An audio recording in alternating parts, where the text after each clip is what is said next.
Welcome back. Still tuned in to News and Views with myself, Salai Lomokwidiri. And we're going to be switching gears now to, I think, arguably the biggest story in South Africa right now, if not the continent. Yesterday was, again, arguably the biggest day in South African football in years. Bafana Bafana booked their ticket to the 2026 FIFA World Cup with a 3-0 victory over Rwanda in Bombela Stadium, cementing a remarkable journey that has captured the hearts of the nation. Goals from Talent Bata, Oshinopolis, and Evidence Mahopa sealed the win, while a very, very crucial result in Nigeria over Benin kind of cleared the path to glory, to make sure that we seal our victory and make our way to the United States of America. And yeah, man, I think it's beautiful day to be South African. Most of us were hoping that a holiday of some sort would be announced today, but unfortunately, we're all at work. And we're going to be unpacking it all for you with football journalist Lenn Moleko. Lenn, thank you so much for joining us. I really, really appreciate you giving us your time. And I'm sure it was a wild night yesterday. Yeah, good morning and good morning to your listeners. Wild is a bit of an understatement because there was feelings of anxiety, there was feelings of anger, and there was feelings of nervousness. And I'll break it down in terms of those words that I used. Anger based on the fact that there was a blunder that happened with regards to the yellow card that Tebo Mokoena received and subsequently went on to play against Lesotho. And as a result, we ended up being docked 3 points. And that went further on to see us drawing against Zimbabwe on Friday. And that's when pretty much nervousness and anger set in. We did not know what Rwanda was going to offer, given that the last time we played against them, be it was at a pitch that was not really desirable, we lost that match. And this was a match that we had everything, we had to throw everything at it. And at the same time, hope that Nigeria also do the work for us. And lo and behold, after 90 minutes, both scenarios came through. We managed to do the job on our end. And Nigeria kind of did us a favor, but not entirely because they too had something to play for. I just wanted to reflect on this because I think, when things happen, you sometimes tend to take them for granted. But just reflecting on the journey of Bafana Bafana since Hugo Bruce arrived, if at that moment, 3-4 years since he joined, the national team, someone told you that this man is going to be qualifying us for a World Cup in 2026, we're going to be third placed AFCON bronze medalist in the previous AFCON. Would you have believed that, considering where we were as a national team, as quote unquote a footballing nation, that, I don't know, at some point people were not even watching Bafana Bafana on TV, never mind going to the stadiums? Look, when Hugo took the job, he was coming at the back of obviously coaching the likes of Cameroon, went on to win an AFCON with them. And so he was a proven product. The only issue, I think, and if you look at the history of most of the coaches that took over the job at Safa for Bafana coach, for the longest time, I actually used to call the job a poison chalice because the turnaround time of coaches was so rapid that we did not seem like we've got direction. In comes Hugo Bruce, and it was at the, I think it was leaning towards us qualifying for the World Cup 2022 in Qatar. He did not promise us to go to Qatar. We came very close in that match against Ghana, where I think in the second leg there was a goal that was dubious, and They robbed us. yeah, They robbed us. You can say it. yeah, that's what people say. Yes. But he came that close, and then from there, or prior to that, he had said that, look, this World Cup, maybe, no promises, but AFCON definitely, World Cup definitely, and if I do not deliver on those, I am going to resign. Those were his words upon taking the job. And slowly but surely, he came along doing the job. He managed to block out all the noise from the fans, from Safa themselves, because he's always at loggerheads with Safa. He's always at loggerheads with the Premiership because there were instances whereby he'd go to a local game and he would not be allowed access, and there would be back and forth between him and the clubs. But he stayed on and he put his foot down. And as such, you got somebody who took his job seriously in a sense that you hired me to do a job. Leave me to do it, leave me to desire. Mm. I mean, leave me to deliver. Judge me by the results.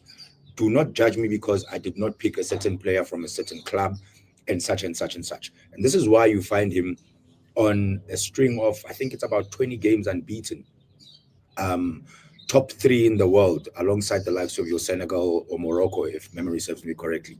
So this is a man who came in the words of one British journalist, upon the appointment of Jose Mourinho at Chelsea, where he said he does like it says on the tin. Mm. So he came in, he says, "This is what I do," and he has done it. Finishing third at AFCON last year, nobody would have thought about that.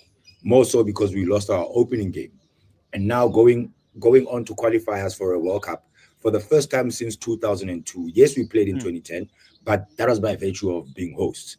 But a straight out qualification, he's done it because we missed out in Germany, we missed out Brazil, we missed out Russia, we missed out Qatar. Those are four World Cups that we missed out on. And here comes this Belgian who says, "I'm gonna do this." He did it against all odds, even with 3 points deducted. He kept his head cool. He told the boys, "Do what you need to do. Leave the outside note, leave the outside noise. We've got a job to do. It's not over. Mm. Mathematically, we can still do it." And he went and he did it. We found ourselves going to the World Cup in the USA, Mexico, and Canada next year. Still can't believe it, man. Hearing you say it is so weird. I wanna segue to Safa and Isaf because I think you mentioned them a bit in the conversation. Um, aren't we a bit overcritical of our federation? Because I'm just looking at the achievements of the last few years. The under 17s playing the World Cup, under 20s winning AFCON, playing in the World Cup, Banyana Banyana winning AFCON.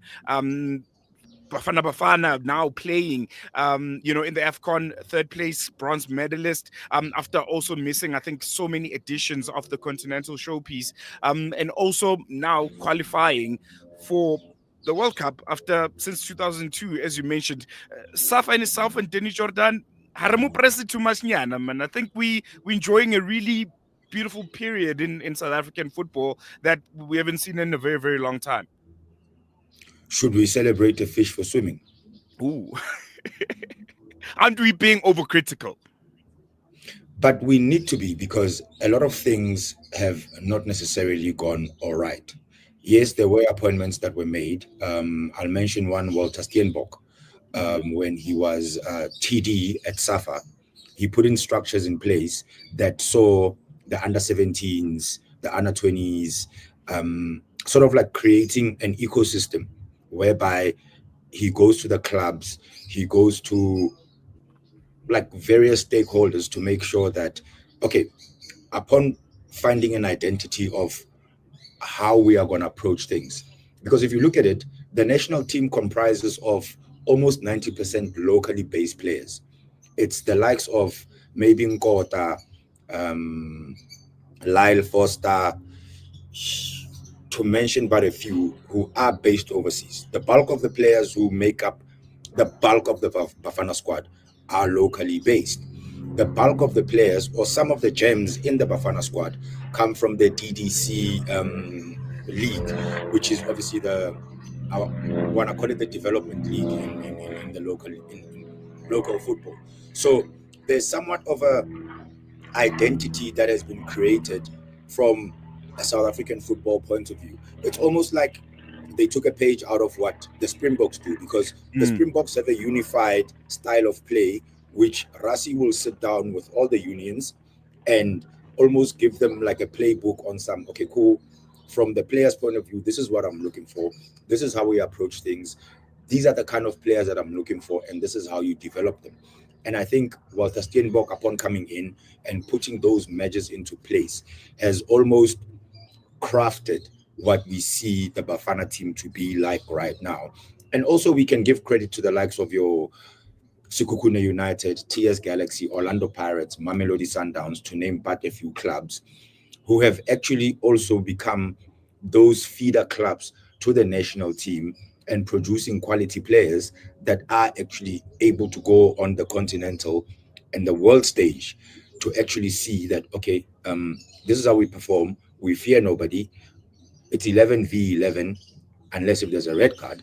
And at the end of the day, it's the mentality that you have and the basics, the development that you have from whichever club you come from, or from whichever academy that you come from, or from the under 20s and such and such. So if you look at it going forward, we've got 17-year-olds and 20-year-olds who have already tasted football at an international level, at a World Cup level. So from a passing on the baton setup, if I can put it like that, it means 2030 in the three countries that are going to host the World Cup. It means Spain, 2034 Morocco, and and the third Portugal, if one, I'm but not I know it's in the Mediterranean. Yeah. yes, and 2034 in Saudi Arabia. We already have personnel that we know are being groomed to actually get Bafana to get to those tournaments and break that curse of having to go for, it's been, I think, 24 years, if my math is correct, or 23 years, having to go for so long before we actually qualify for a World Cup. And as long as SAFA comes into the space, gives the tools to those that need to work, then work will be done. Give the tools to Walter Steenbok. Unfortunately, he's left SAFA now. Give the tools to a Hugo Bruch. Give the tools to all the other officials. Make sure that whoever is supposed to count the yellow cards actually does their job. And from there, I kid you not, we should be like the likes of your Moroccos, your Algerias, um, your Ivory Coasts and Ghanas. And speaking of like most of the West African countries, they too have, they are riddled with problems in their federations, like your Cameroons. Cameroon is one of those countries that you know that at a World Cup they are almost there, but now they find themselves going to the playoff, which is a daunting task because now you have to do a African playoff, and then from there you want to go to an intercontinental playoff. So I'm just glad that we didn't find ourselves in that situation, rather Mm. Nigeria than us. But holistically, yes, Safa is doing what they need to do, but we shouldn't celebrate them. We should be critical of them because we can't have the Springboks always being the poster child of sport in South Africa. We Mm. can't have the cricket, upon winning the Test Championship recently, we can't have them being the poster child or the second poster kids of sport in South Africa. Whereas you find football being the most supported sport in the country. Yet, if you look at it with its siblings, they look like they are the underachievers of Yeah. sport in this country. No, most definitely. And I want to wrap up with that point. From a South African point of view, having missed out on so many editions of the World Cup and being, at this moment, guaranteed that there are kids that people my age, who have never seen the national team play in a World Cup. 2002, I was not even, I don't know, conscious of who I am. And finally seeing it happen. How important is this moment for South Africans, a soccer crazy nation where 90% of people follow the sport? They love it. It's the most accessible one. Um, Come on, just wrap it all up for us. How important the moment is currently and how we should be taking it all in. It's for me, it's a key moment because if you take a 15-year-old um, who's never seen South Africa play in a World Cup, all they've revered since growing up is a Ronaldo, a Messi, Mbappe. A new set of heroes are being created right now. You can Mm, talk about Mbata and Apolis, Tebo Mokoena, Lyle Foster, Ronwen Williams, as opposed to looking at the outside to celebrate. Because for the longest time, you've seen that most of the European leagues, and this is in club football, they are the ones who are followed and revered. But there's been a shift ever since Hugo Bruce, especially ever since Hugo Bruce came through. There's been now a seismic shift towards South African football being celebrated. You see it on social media, you hear it in the streets, the banter. You even have other clubs like TS Galaxy, Sikukune, coming into the fold, the Amazulus of this world coming into the fold and being within the conversation. So a new set of heroes have actually emerged. We now have people that we can identify with, somebody that you can meet at the mall and say, this is my hero, because you're not necessarily going to meet Lionel Messi at Central City. No, Mm. but you are likely to meet a Teboho Mokoena or a Ronwen Williams. So for them to raise their hands and be like, we are here to be counted, we are not just the other, we are not stepkids of the sporting fraternity in this country. We too belong up there, and we too want to be heroes of the young ones that are coming up, because there is a 15-year-old who desires to play in the biggest stage of the biggest sport in the world that's watched by billions. So why can't I also dream? So the long and short of it is, this crop of players, what Hugo Bruges has done with this Bafana team, he has actually gotten the country, especially the soccer fan, to dream again. Well, there you have it. Going to leave on that note, Lenn Moleko, sports journalist. Always a pleasure. And it was wonderful chatting to you again. Thank you very much. There you go. Lenn Moleko, sports journalist, unpacking, I think, a very momentous moment in South African football. After 22, 23 years, finally qualifying for a World Cup, people were not even interested in the national football team anymore. People are not even watching the games anymore. But I think we might be at a moment where people my age could relive those moments that our dads and our granddads used to tell us about. Those glorious, generations of South African national football teams who were just running riot and were making the country proud. And it's so momentous just seeing it in real time unfolding in front of you, where Bafana Bafana win the matches that they're supposed to, where we kind of stamp our authority and arrogance to say we're one of the biggest nations on the African continent, and football is one of the most largely wide played sports in the country, and we should be excelling at it. And I think it's going to be a wonderful 2026 World Cup.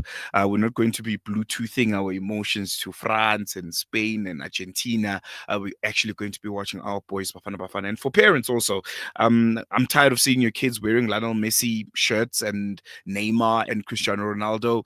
Buy Bafana Bafana kids for your kids. Buy the family, everyone, Bafana Bafana football shirts, because it's time now. It's time now to take a bit of pride.